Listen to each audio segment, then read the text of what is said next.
Okay, we have received some complaints in the field, but in those complaints we have seen that the wire stripping was more than 13 mm. In some cases it was 18 mm, in some cases it was around 23 mm also. So make it sure that when you will install this connector, you do the marking line like this, put the wire and see the 13 mm like this, and then do the stripping at this point. So while doing the stripping, you have to be very cautious, because if you put more force on the wire stripper, it can cut the strands also. So be very sure. Do it easily. It can take some time, but it should be very proper. Like this. Do easily.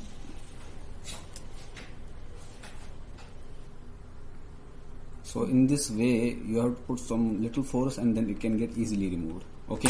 Then after that, you have to again confirm the length from the 13 mm point of view.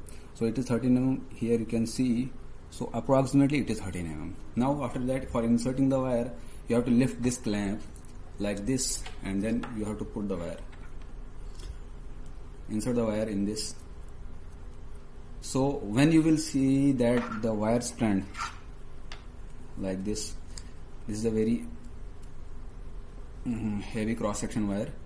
So as you can see here, the wire strands have touched the body. That means it is properly inserted. Okay, and then after that you have to lift the clamp and put it like this. In this way you can install the WAGO connector. So we have to, in the field where we will do the new installation, we will follow the procedure in this way.